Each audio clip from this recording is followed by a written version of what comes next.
210. So I'm very pleased to introduce Kaliya Young, the Identity Woman. She's the author of 2 books, including Domains of Identity, a comprehensive guide to self-sovereign identity. For the past 15 years, Kaliya has been working to bring about the creation of a layer of identity for people based on open standards. In 2012, she was recognized as a global young leader by the World Economic Forum. She's an instructor in computer information systems at Merritt College in Oakland, California. Most recently, she co-founded HumanFirst. In 2009, she was named one of Fast Company's most influential women in technology.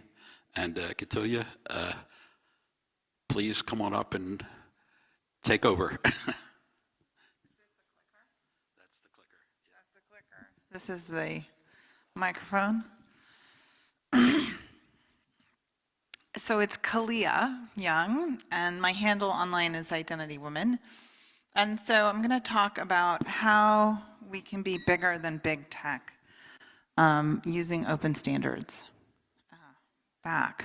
Okay, so I'm going to touch on what open standards are and why I think they're important, which should be easy for the IEEE since you live and breathe that stuff.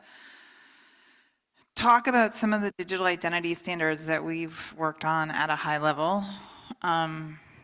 Explain their role in creating digital public goods, and then sort of think about how they might be a game changer for civil society. So open standards serve in many ways as the bedrock of the modern world. This is a cover of a book, and it calls them recipes for reality. And the other thing that's true about recipes is we make them up.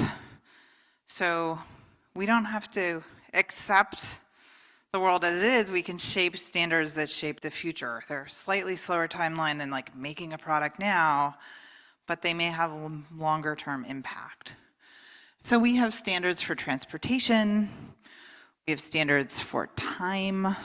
We have standards for communication. Some of them are really old, like the ITUT's telegraph standards started in 1865, right? We got standards for the internet, standards for the web. So I want to, and I think open standards in some ways are the original public good, or one of them, that they help us connect and share and communicate and thus serve us in a public goods way. So I'm going to talk first about decentralized identifiers that were recently approved by the W3C over, like in the last month, finally, over the objections of Apple, Google, and Mozilla. And the fact that Apple and Google objected to them says something about the disruptive capabilities they might have.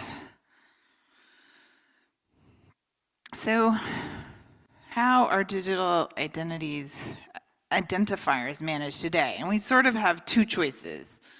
We have private namespaces, so we can get our identifiers from within these private namespaces. These have some, we end up with this type of identifier being at the affect of the owner of the namespace.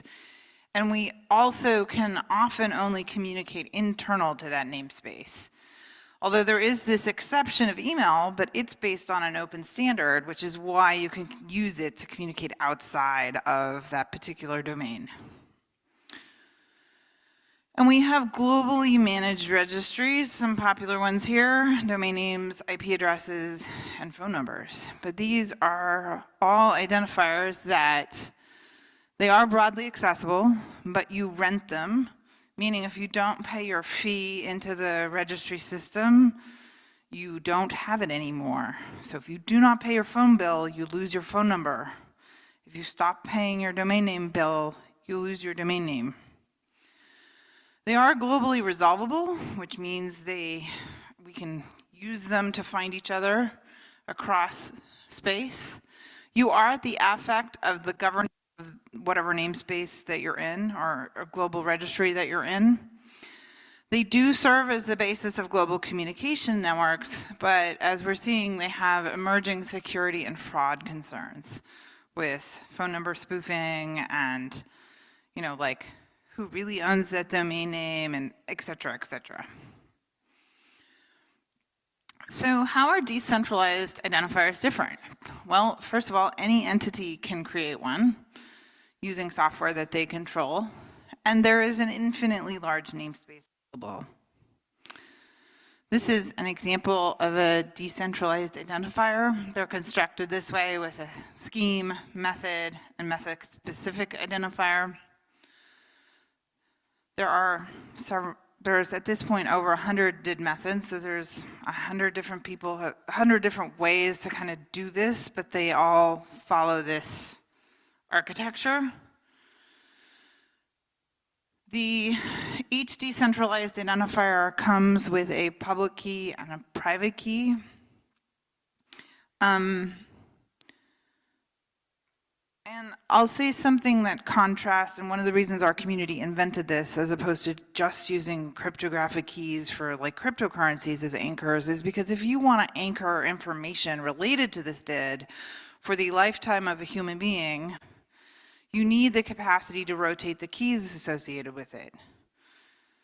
So you have to abstract the identifier from the key material.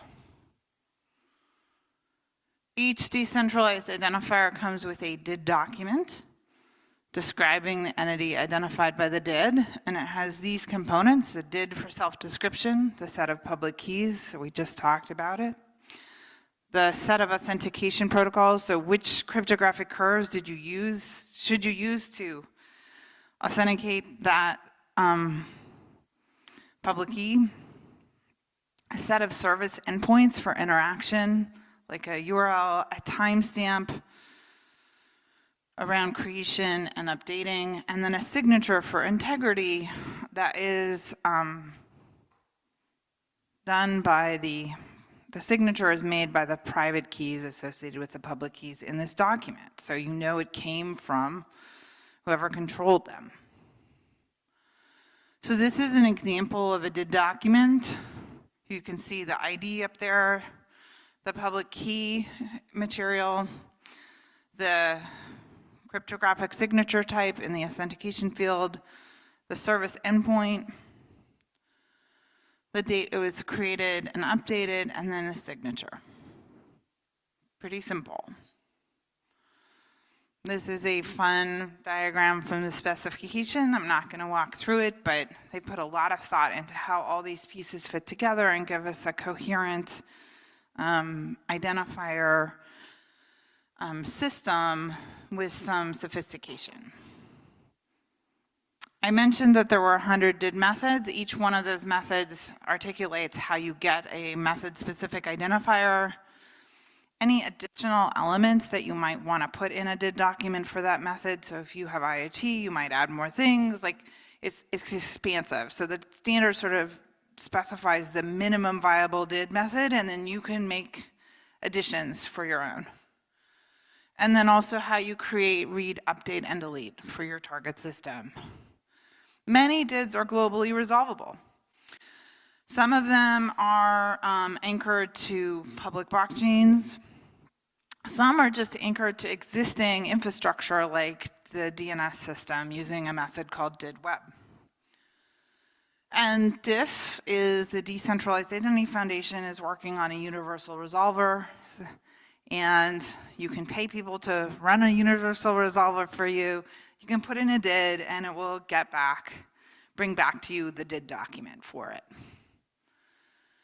Some DIDs can be leveraged in a peer-to-peer way. So there's a protocol called DIDCOM that creates peer-to-peer encrypted communication channels. And version 2 of that has just been completed its standardization process through a kind of sort of international standards organization forum at DIF, but it's nonetheless stable and you could build with it. So DIDs are identifiers, the little green arrow faded out, but DIDs are identifiers that are globally resolvable, decentralized, have associated public keys and endpoints, and therefore, this is a green arrow that faded out. You have resolvable, decentralized public key infrastructure, which is something we really haven't had before. It's really cool new building block to get control. So this provides deep infrastructure that allows us to reset a foundation for us to build tools, public good tools, that go beyond what we had before, which are private namespaces or globally managed registries. So I've just talked to you a lot about these really long numbers and their association with more really long numbers. And who cares about really long numbers? Most normal people don't. We need them to help run this infrastructure, but it's them, those by themselves aren't going to do anything really useful. So I want to talk about this, another standard that's really useful that we've spent a lot of time creating called verifiable credentials.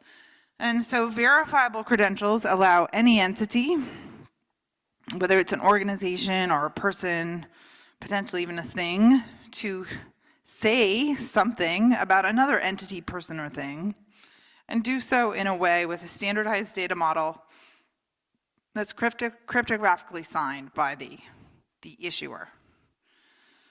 So you have credential metadata, claims, assertions, whatever you want to call them, and then the cryptographic signature proof.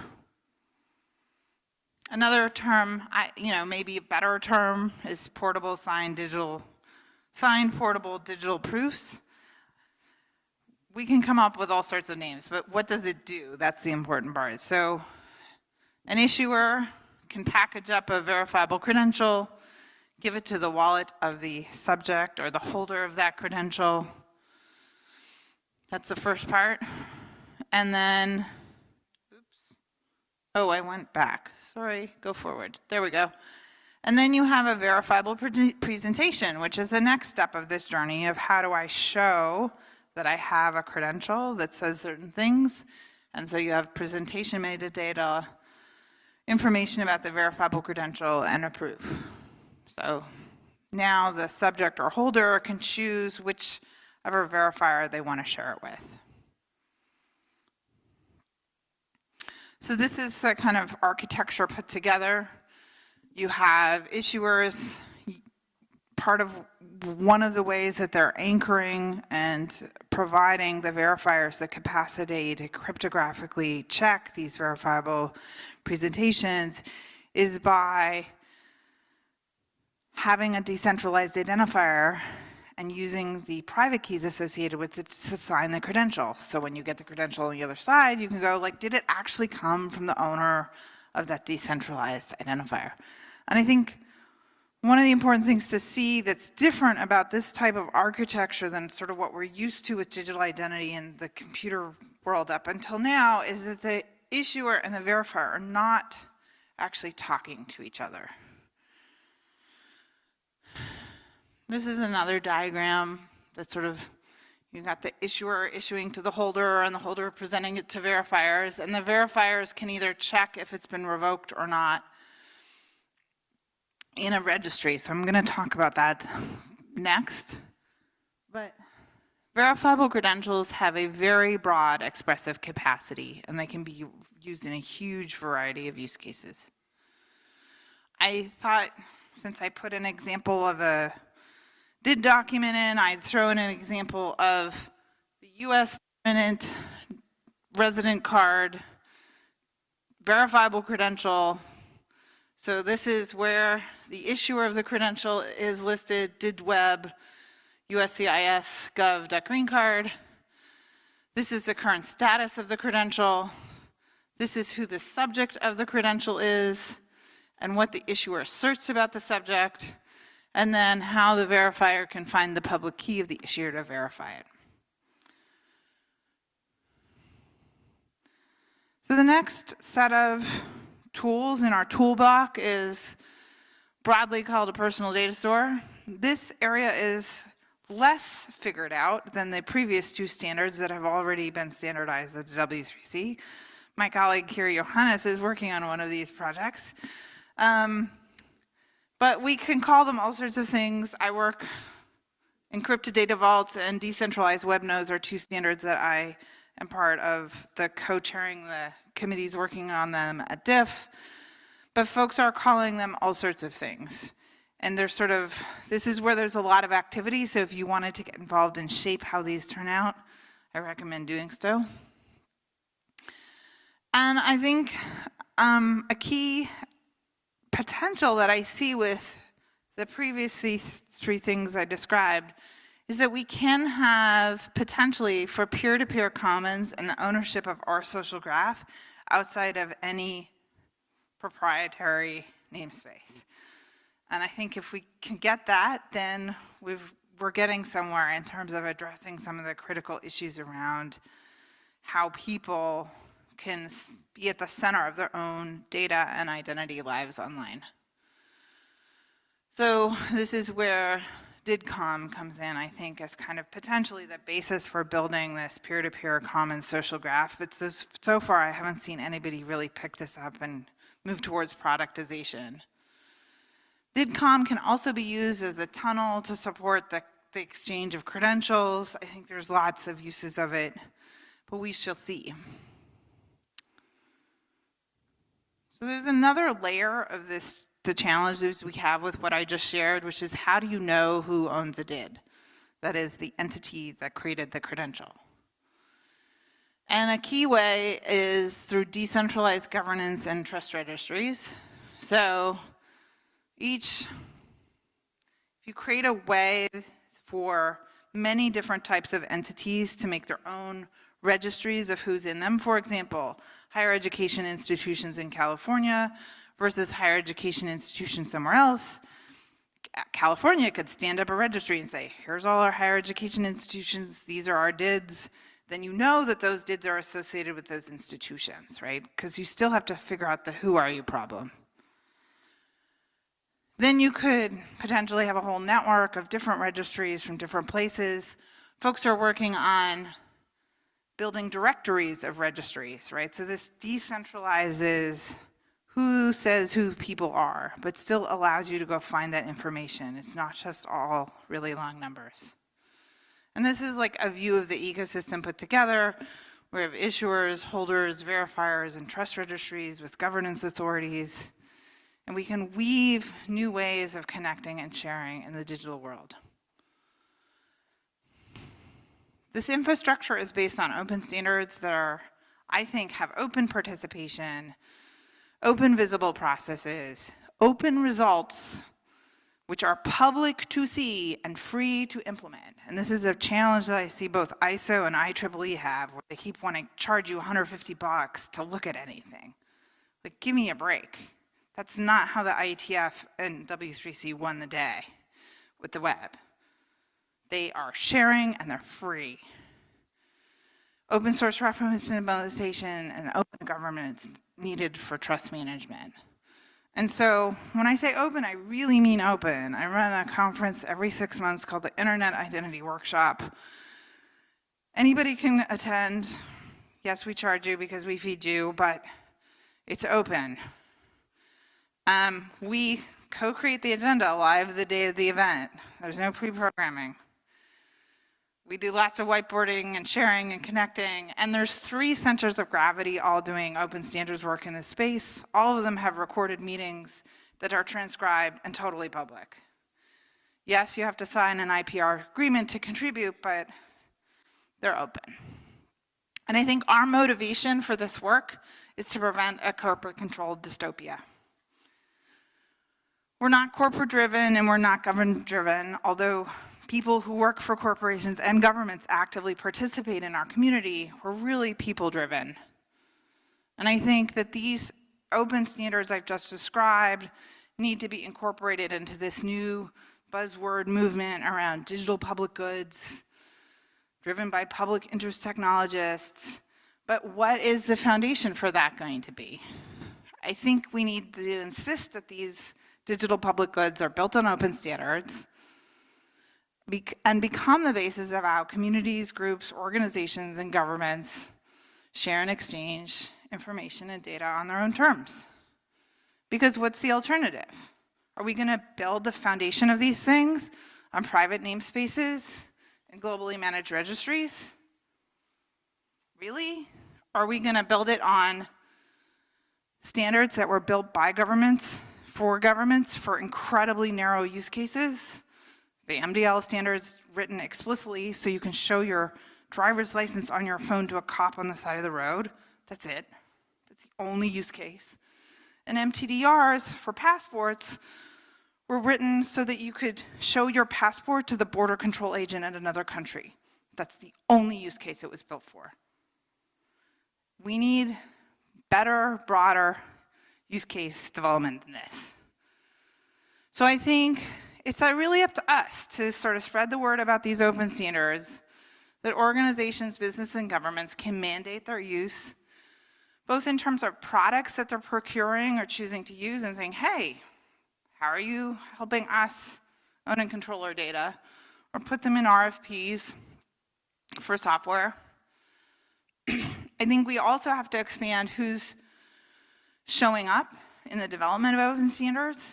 We need more use cases at the table from more communities that currently aren't participating. And I wanted to close with this quote, because I think we're finally getting to the vision that they articulated in 2003, almost 20 years ago, and this is what got me started. So I'm really excited, we're almost there. They wrote this 20 years ago. Underlying this report is the assumption that every individual ought to have the right to control his or her own online identity. You should be able to decide what information about yourself is collected as part of your digital profile, and of that information, who has access to different aspects of it. Certainly, you should be able to read the complete contents of your own digital profile at any time. An online identity should be maintained as the capability that gives the user many forms of control. Without flexible access and control, trust in the system of federated network identity will be minimal. A digital profile is not treated by the corporations who host them as the formal extension of the person it represents. But if this crucial data about you is not owned by you, what right do you have to manage its use? A civil society approach to persistent identity is a cornerstone of the Augmented Social Network Project. And I'm really hoping that now that we have these tools, these actual standards in place, we can make this vision a reality. And without these open standards, there's no way that we can be bigger than big tech. We must build tools with them. We must test them for interoperability. And together, we can build a network that's bigger than big tech. Thank you very much.